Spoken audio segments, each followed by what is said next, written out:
Hello, and welcome to the ninth episode of A Woman Robbed, a bonus series from And the Runner Up Is, where we talk about actresses who may have come close to earning Oscar nominations but were ultimately overlooked or omitted, or for one reason or another just didn't have the votes to make it into the final lineup, and discussing why they may have deserved to get in and why they ultimately did not. Each episode has its own theme, presented as a double feature, and this week, in honor of the upcoming New York Film Critics Circle Awards announcement, we are breaking down performances that earned the Best Actress award from the New York Film Critics but weren't even nominated at the Oscars. And joining me today to help me break down two fabulous old Hollywood examples of this is someone that you've heard before talking with me about kind of actresses of this era in the 1938 Best Actress race, where we talked Betty Davis's win for Jezebel. We extolled the virtues of Wendy Hiller, and now he is back to break down again two actresses from very similar era. He's an illustrator. Very excited for him to talk about his latest project. Stay tuned for that.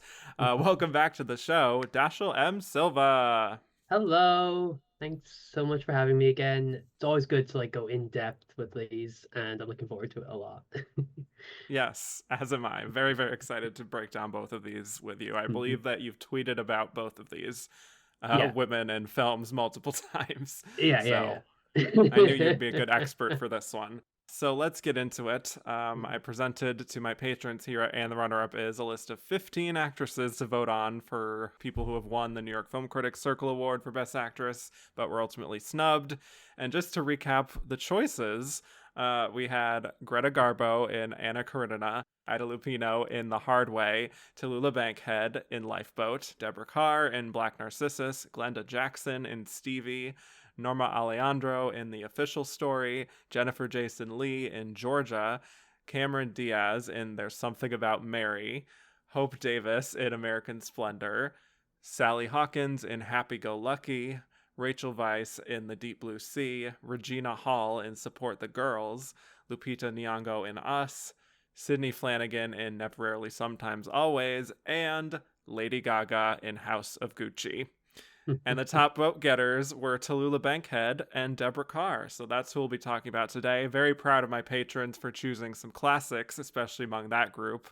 I will note that Lupita Nyong'o for us came very close. She actually tied with Deborah Kerr.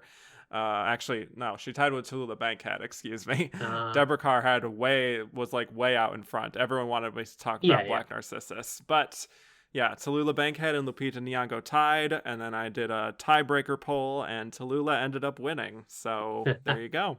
I think it's funny because I don't know about you, but I feel like in the last 4 or 5 years, there's been a real resurgence of interest in Deborah Kerr. Obviously Yes. mostly online, but you do see in that people reappraising her works for the fineness of it, but also the Lupita Nyong'o thing is interesting because that's a performance in Us that people lose their minds over the perceived snubs, and I do think it was snub, but the Mm-hmm. lack of awards recognition that performance got, and it's nice seeing people apply that to someone like Deborah Kerr, who is not currently working. Uh, but still evokes quite fervent reactions in people, even Yeah. though I adore her, but she has a style, and it's very I'm a dignified British lady, and it's Mm-hmm. she does Very lots with it. patrician.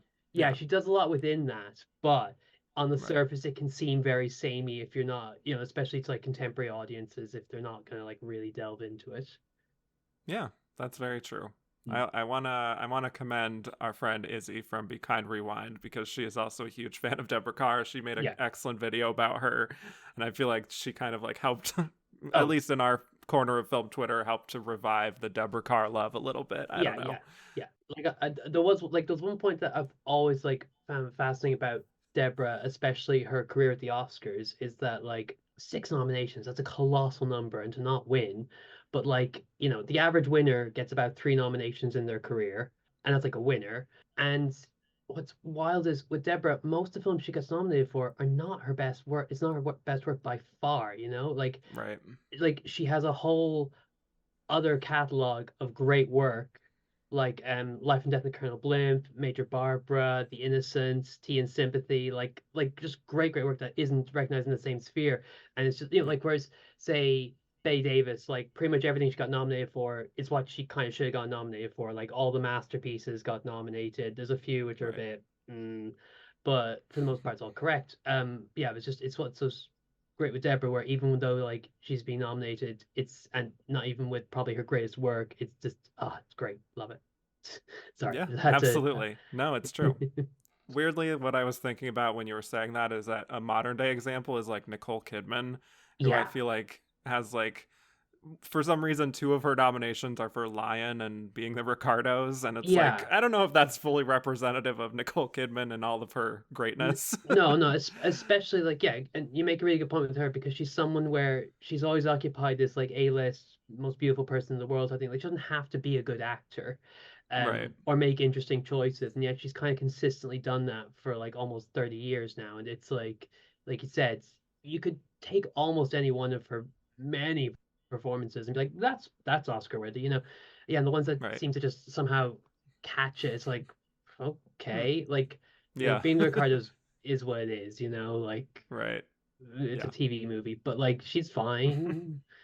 But Sure. yeah. Yeah. That's a whole other topic. Yeah, But yeah, yeah, before we talk Lifeboat and Black yeah. Narcissus and these actresses, I'm curious from you what your relationship is with just these kinds of precursor awards like the New York Film Critics, and why you think maybe a lot of critics' faves Mm. don't always get the Oscar recognition that they maybe deserve. Well, okay, so I like the history. I like looking backwards. I tend not to speculate forwards on precursor things. So when it comes to precursors, Right. I find them interesting in retrospect, but maybe yeah, as in like I don't usually look that forward whenever they come out. Right. I think I was trying to think. I was thinking when you were saying earlier, the critic circle is obviously at the point that we're talking about with these two ones is very interesting because while it's not as prominent now, maybe as it used to be, because other awards, other televised awards, kind of other Los Angeles-based televised awards, kind of have filled that niche better. You know, at this time, there's like the Golden Globes have only been going since like 1943, right? Like, and Mm-hmm.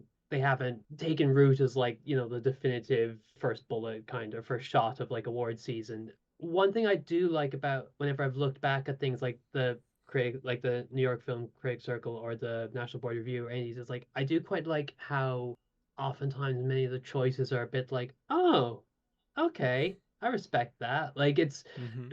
because we've gotten so used to like such a homogenous award season, certainly over the last 30 years that it can sometimes just be quite, I like whenever it's chaotic, whenever stuff that gets recognition that you could, which is why I especially like Tallulah Bankhead's win for this because it makes a lot of sense. She's a Broadway actor, primarily in that she has quite a high profile in New York. Her film career is pretty negligible, all things considered. Even though, like, I don't not to spoil that, I'm not sure if she would have gotten a nomination or not. Like, I don't know if I would have put her in the lineup or not, but I think that I'm happy that she got this one. The Deborah one, I think, is probably more like I'm slightly more irked about, more mostly because it's the greater picture, you know. I feel I Sure. feel I feel like she could have that momentum could have been like ridden along for her, but it just didn't happen, right? Because Right. 47 is such a bizarre year. It really is. Yeah, Will be fun to like revisit that one. yeah, like 44 it's hard to get. I think it's pretty hard to get in, but 47 it's just like there's a few in there that's like, oh God, okay. Mm-mm. Choices were made. Yes. Mhm. Um, yeah. So I do tend to track the precursor awards just because it's fascinating to see, especially the picks from, people who generally see everything, who see a Yeah, lot more than Oscar voters do, yeah, quite frankly, and how sometimes it can feel like critics can vote as a way of advocating for a yes, certain performance that might go unheralded otherwise. Not always. We do have quite a bit of crossover, obviously, but especially when you look at some recent winners like Sydney Flanagan or Regina Hall, or mhm, like these comedy performances I mentioned like yeah, Cameron Diaz and There's Something About Mary. There's this feeling, I think, especially in New York, of trying to push certain contenders into the race. yeah, I don't know how much that was true in the earlier days here that we'll be talking about today, but I do think that both of these performances do prove, for me at least, that critics have always kind of been ahead of the game when it comes to celebrating performances from a little bit more experimental or just different kinds of movies. Yeah. And yeah, I'm excited to delve into both of these with you. So, shall we go ahead and talk about Tallulah?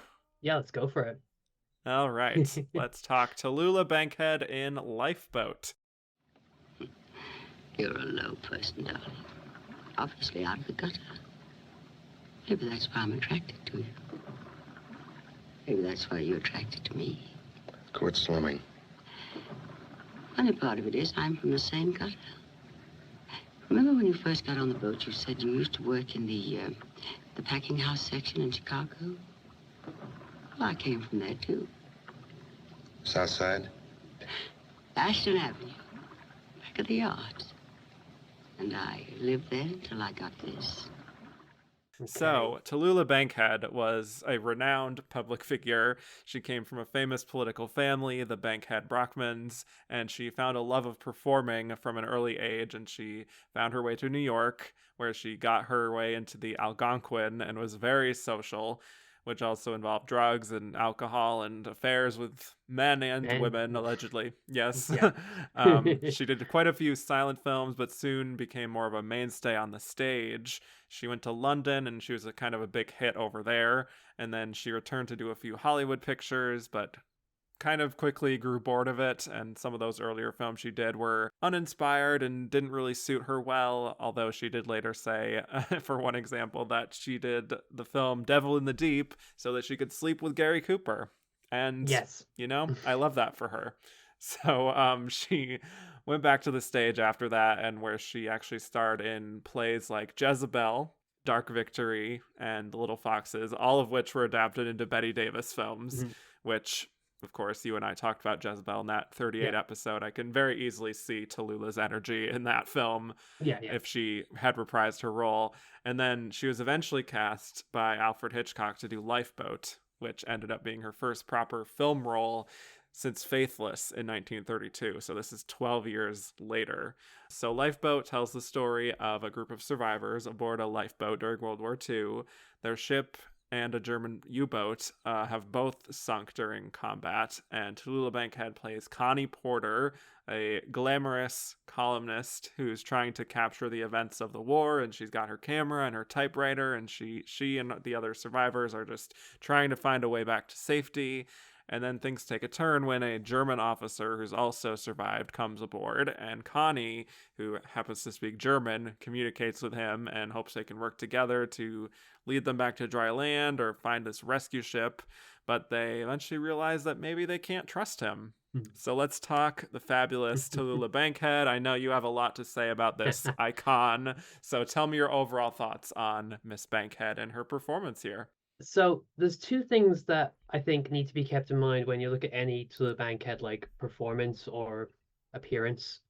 So one thing is the thing my housemate says about like watching Cher or Lady Gaga in a movie. Doesn't matter how good they are, and often they are quite good, especially Cher. It's like you're always aware that you're watching Cher. Like there's a Right. Cher that always comes through. Like I know that's Sure. not saying she's a bad actress. What I'm saying is you're never not aware of the fact that like, and Tallulah is quite similar, there's like she is a very good actor, and you can even see in Lifeboat because she has all the affectations at the start, playing more or less a character of herself. And when push comes to shove, especially like in the final act when she's got to give some like really, really like actually meaningful speeches and monologues like with other characters, like it's that you're like, oh, this is actually good. It's not just a ludicrous caricature of affectations. It's kind of all there is actually depth behind it, and I think that's kind of to keep in mind with her, that like there's the role she's playing, but there's also the role of Tallulah Bankhead, and it's kind of it's always on extra levels. And the other part that was I always like to think of in mind whenever I think of Tallulah is comes up every year whenever Snatch Game and Drag Race comes around. Who would you do? And someone always says Tallulah Bankhead, and everyone's like, why hasn't anyone done Tallulah Bankhead? And it's really interesting because I feel like she's the icon that is the hardest to describe because she doesn't have any major films except for like Lifeboat, Royal Scandal, the episodes of the Lucy comedy. Like there's actually not Right. that many things, which is really interesting how she manages to stick in the popular imagination so much despite having quite a scant amount of like actual notable work in the public sphere. And maybe it's because she's like, everyone has stories with her. There's great, she's an intoxicating figure, but I always find that just quite interesting that like what is the fascination with her even though she's been dead for 50 years, and unlike say Marilyn Monroe where there's like a bunch of films, some of them are okay, some of them are really good, most aren't that remarkable, but there's the legends on it. But like you can at least look at the work and be like, oh, I get it. With Bankhead, it's like I said, you've got A Royal Scandal, which is a salvaged Lubitsch picture, which doesn't entirely work and as well as it should, and Lifeboat, which I think it's not so much her picture, it's definitely more Hitchcock and Steinbeck's picture. You know what I mean? Like I feel like it's not made or broken based on her performance in the way that a lot of lead actress contenders kind of are. And it's a lot more about Steinbeck's humanist view and stuff like that. I would say. How Yeah, about you? that's definitely a fair take. Unfortunately, I can't say I have a whole lot of experience with Tallulah Bankhead, although Mm. it was very fun to dig into her life, especially in doing research for this. Yeah. I think she would get the award for living theatrically a normal life, to quote 30 Rock. Very much so. She has so many I believe incredible. it's called the Tallulah Bankhead Memorial Award for living theatrically. Yes, exactly. She truly has so many incredible quotes. I Yeah. had to just write down a few that have nothing to do with Lifeboat just because I Yeah. feel like just mentioning it here, because when else am I going to get an opportunity to talk about Tallulah Bankhead? Yeah. But some of my favorites, she said, I am as pure as the driven slush. Is excellent. I'll come and make love to you at 5 o'clock. If I'm late, start without me. Obviously, the iconic one, my father warned me about men and booze, but he never mentioned a word about women and cocaine. It's just like line after line. There should be like a quote of the day calendar just with like Tallulah Bankhead one-liners. I really wish that she lived about 10 or 20 years more so that she would just get enough time to do like the 70s, 80s chat show circuit, which, like a lot of people like God. Captain Hepburn and Bette Davis got to do just because Yes. it would be such a good like and there's other people like it's sad Judy Garland didn't live long. There's a few people going, oh, so close to just I know. a really wacky landscape that they would have been really funny, just like telling all their ludicrous stories about it. I know. Imagine the Yeah. stories we haven't heard about on top of the ones we already have. Exactly. But yeah, and I think she really does bring, sort of like you're saying with like not being able to separate, she does bring a lot of her just natural energy to Yeah. Lifeboat, which Yeah. I think I do think is a really great underrated film in Hitchcock's filmography, and especially to have it come out during World War II to tell this story of like Americans and English people coming together and sort of figuring out how to work together and figure out what to do when like a German is introduced to the equation, and like wanting to set these divisions aside and just like trying to save each other as humans, but then also having the reveal that no, sometimes you're just dealing with a Nazi. Yeah. I think that it does the thing that a lot of, to bring it to Deborah slightly, like The Life and Death of Colonel Blimp is like a great film. It's naked propaganda. Like it's fully flag waving implied imperialist propaganda, but underneath it there's a really good like exploration of what it is to be British and like giving your life in service and stuff. It's like there's actual stuff, and Lifeboat's kind of similar in that I feel like it is like a propaganda. It's liberty will win out kind of stuff, but actually there's also again this like really compelling like story of like civilization in microcosm, justice, compulsion, like arbitration, like just all sorts of stuff about like what is right and stuff, like I said. So it's like they've a Nazi, but they're not sure how high up in the rank he is until Tallulah kind of like guesses it, and even then he has value, and there's just like a lot of like really like it becomes more than just being about the war, which I think is part of the reason for its maybe continued like relevance or anything interesting going on in it, because it's about more than just that specific conflict. Yes. Yeah, which is definitely, I feel like, on the strength of Steinbeck's writing. Like I think that part has to be totally underlined. Yeah. I do think it does, for me, resist the temptation to be too sentimental. Yeah. And I think what Tallulah Bankhead does, just the mere fact of having her presence on screen sort of cuts through some of that rah-rah spirit. I feel like she just stands out so much among these kind of like rough and tumble men, or even the younger woman who seems a little Yeah. two-dimensional, not all that interesting. Yeah, yeah, yeah. Connie is just like very direct, very funny. Yeah, like I was reading up and like, the casting of her, and it was very deliberate because they wanted someone that was so incongruous with this setting, so like she's Right. so glamorous and sophisticated and put together. There's a level of why was she on this? It's a trawler they're on, or no, like a supply ship or something, isn't it? Like it's not a Yeah. battleship, or a freighter.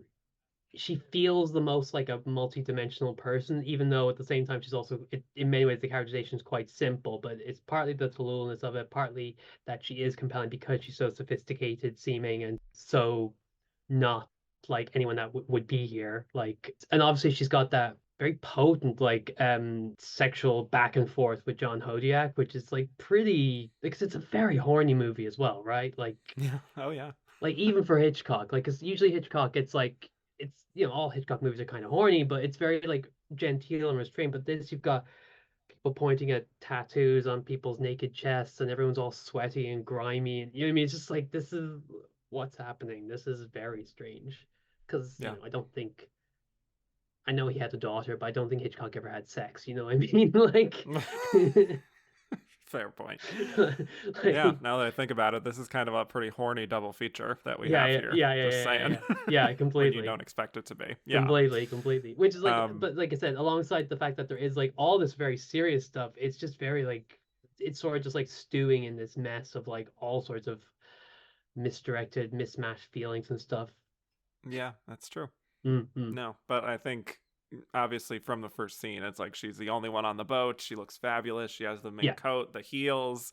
She's smoking cigarettes so elegantly. Yeah. And she's got that trademark sort of raspy voice.